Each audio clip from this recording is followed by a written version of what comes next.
Hey guys, Merry Meet. This is Anastasia Autumnfire, and tonight I'm doing a video that actually I'm putting up both on YouTube as well as on one of my witchy Facebook groups, Circle of Witches. It actually is a different name, but I'm not entirely sure how to pronounce it, so I'm not going to butcher the name. But it means Circle of Witches. So they posted a blog on there today about intention sticks, and I read the article and was so jazzed by it. I loved what it stood for and what it was about. I loved the idea behind the craft, and as I was reading it, it kind of hit me that I had made an elemental totem that was very similar to what they were describing. So I posted that, and the woman that posted the blog, Monica, I believe, she asked if I could put up some pictures or a video or something, so this is my video response showing my elemental totem. This is the totem. It might not look that impressive. I'm not that artistic of a person, unfortunately, so it might look a little kindergartenish, but I absolutely love it. It is so powerful for me. It is so energizing. Basically what happened was last July I went to Minnehaha Falls with one of my friends and my little girl, and we were sitting under in a huge oak tree, and it was just beautiful, and I saw this branch laying there. Throughout the day I kind of kept looking at it.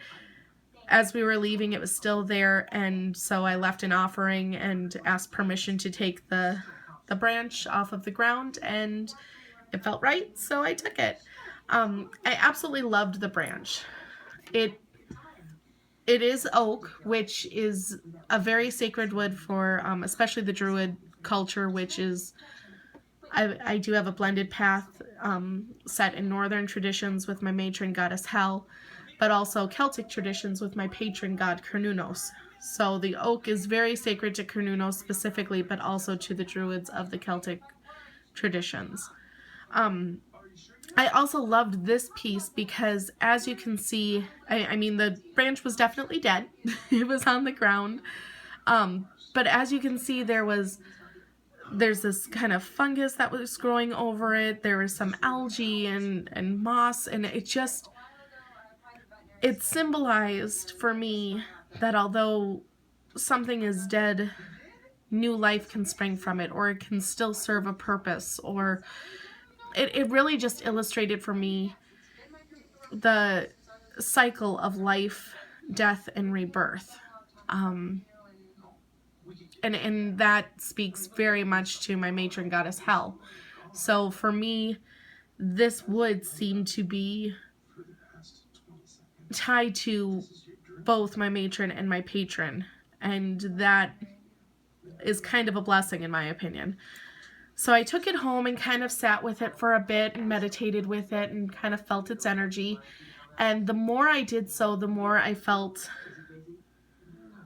it had ties to both the god and goddess. And I thought it would be a great piece to actually use to channel or work with the elements, the 5 elements: earth, air, fire, water, and spirit. As it was already kind of touched by the god and goddess, I thought using it to channel and work with the 5 elements would kind of bring that circle.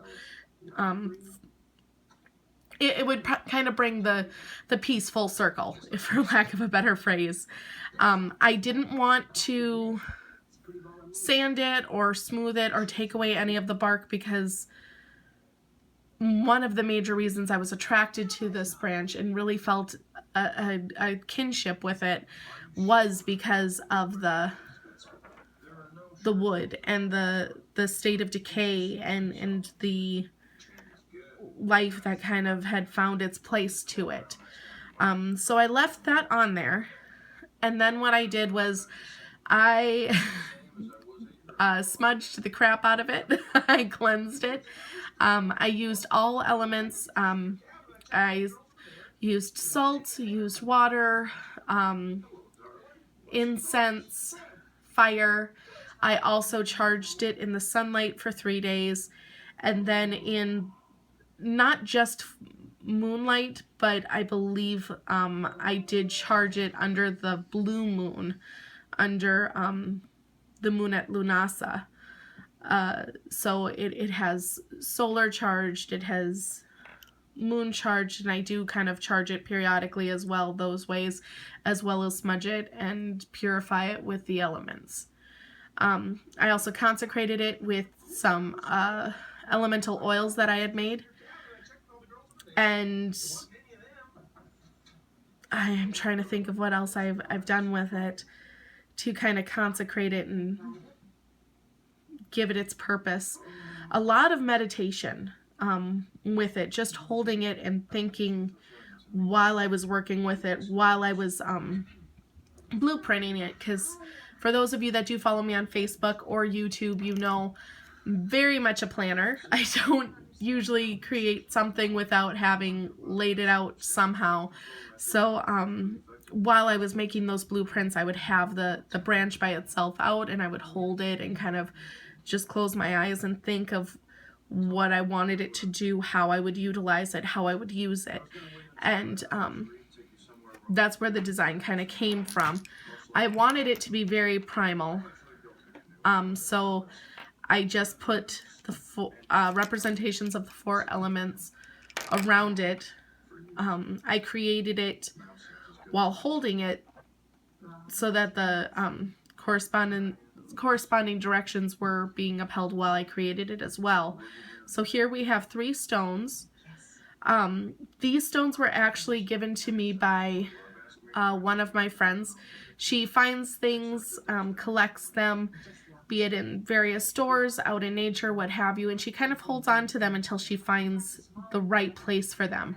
And she gifted me with a bunch of these little stones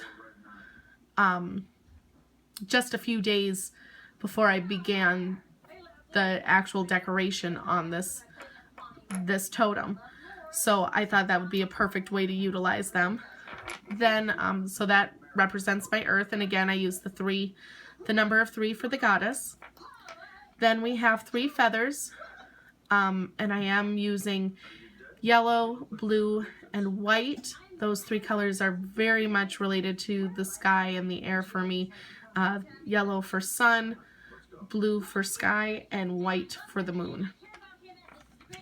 These were not found out in nature. They were purchased at Michael's. I wanted to use ones out in nature, but at the time I couldn't find different colors, and I didn't want all 3 the same color. In the end, I do like the differing colors. I like the energy from them. I like the correspondences that come with the color, but I do wish it was a bit more natural. I'm just going to switch sides here so it's a little easier to turn in the camera. So this side represents fire, and fire was one of those, I am an elemental. I have the fire element. That is my sign, and I'm very much pulled to it.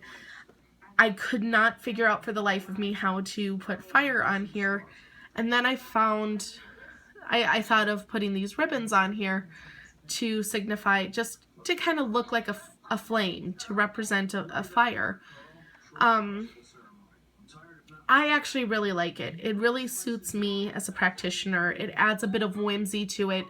I do want it to be very, I wanted this to be very primal. I wanted it to be very shamanistic in a way. But this adds a bit of fancy to it, a bit of whimsy. And I like that because if nothing else, it kind of brings you back to the good folk or the fae. And that is very much a part of my practice. And I like having that representation, even in something as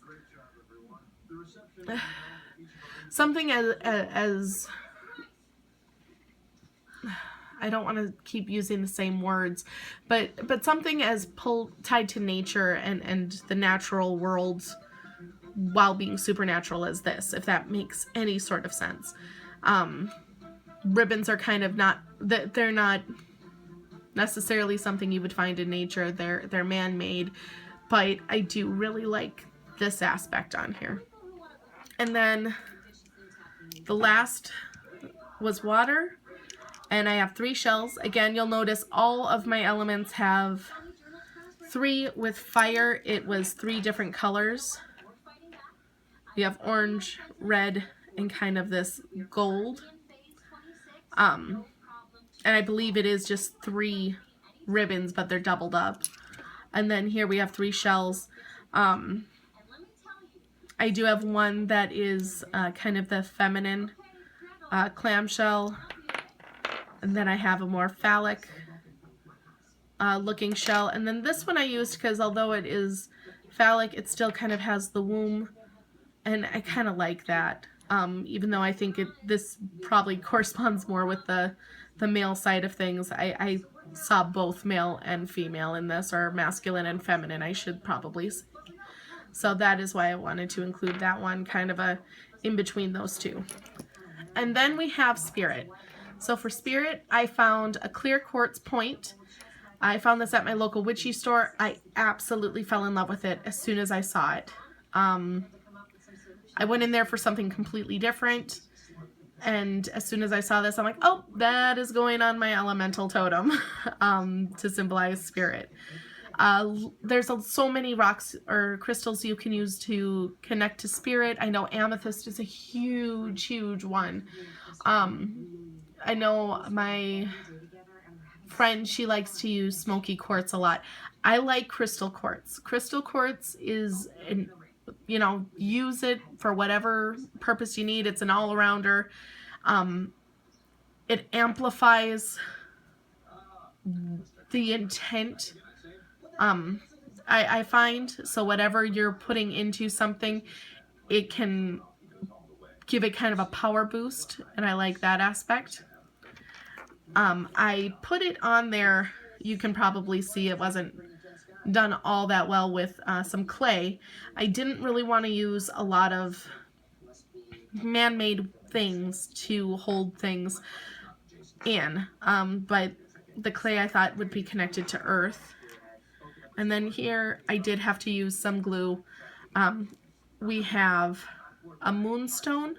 It's just a little chip, so it might be kind of hard to see in the camera there. And then on this side, see if it shows.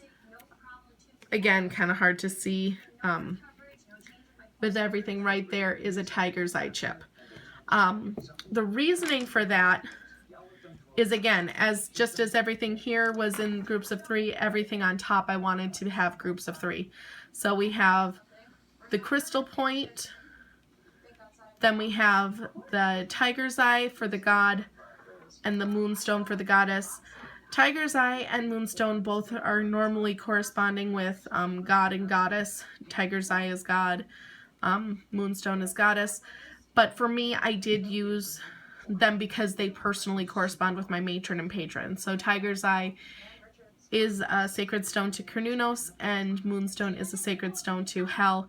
So we have the god, or I'm sorry, we have the goddess, the god, and then those two work together with the clear crystal, which works however you see it. I know with me, everything I make, I try to do the Lord, the Lady, spirits of the elements, and the good folk. So I think the clear quartz works very well to work with the Lord and the Lady. Then the last thing I wanted to show is the bottom here. This is clay again. Again, it's not the most pretty of things. I'm not that great of an artisan.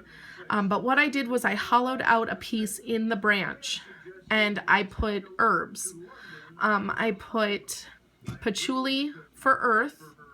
I put frankincense resin for air. I put cinnamon for fire. And I put jasmine for water. And then I used vervain for spirit. Now, the argument can be made that any herb can be connected to the spirit realm. For me, there are a select few that I like to use to correspond with the spirit element. Usually they are herbs or resins or flowers or what have you, spices, that will lend themselves to the spell or to the craft and kind of boost the power. Just as the clear quartz is a good power booster, you have things like dragon's blood resin. You have cinnamon does this as well as star anise, vervain.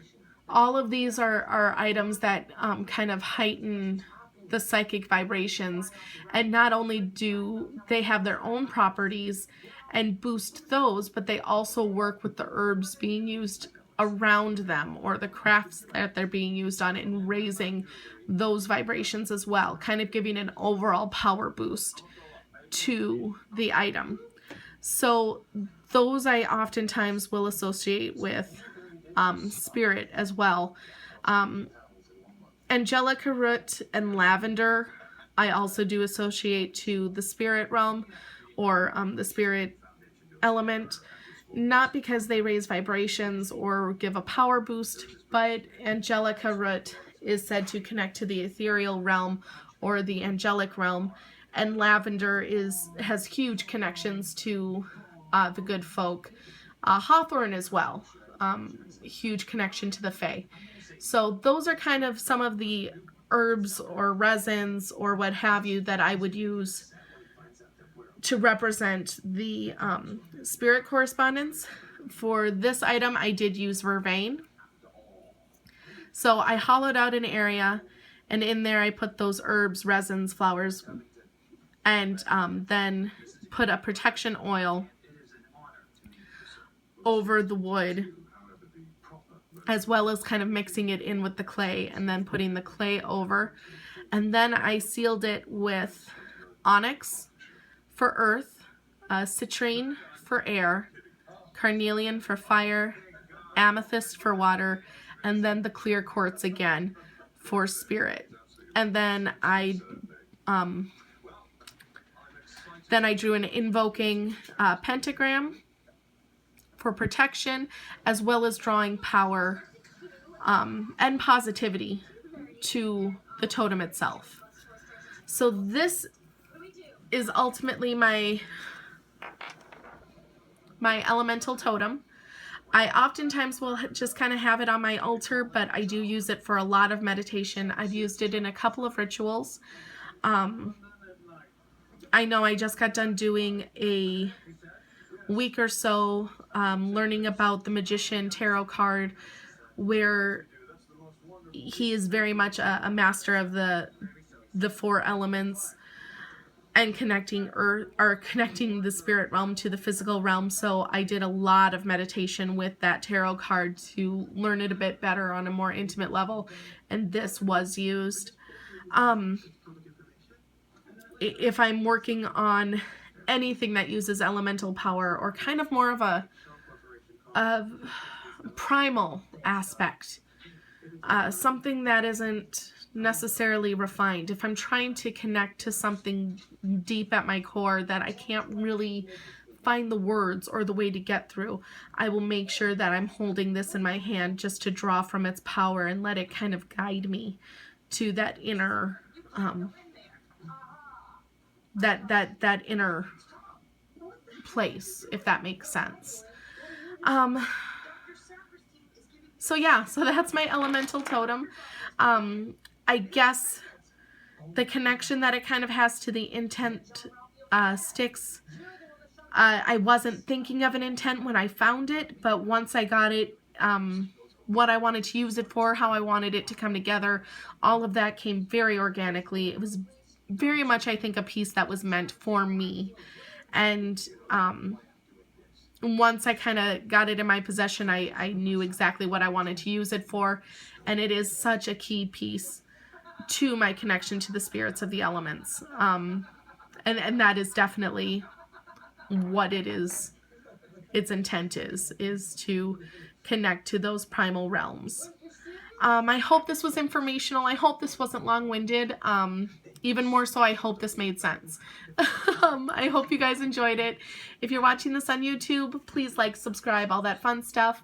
If you're watching it on Facebook or YouTube, thanks so much again, and I hope I wasn't too long-winded for you. Have a wonderful night. Blessed be. Bye.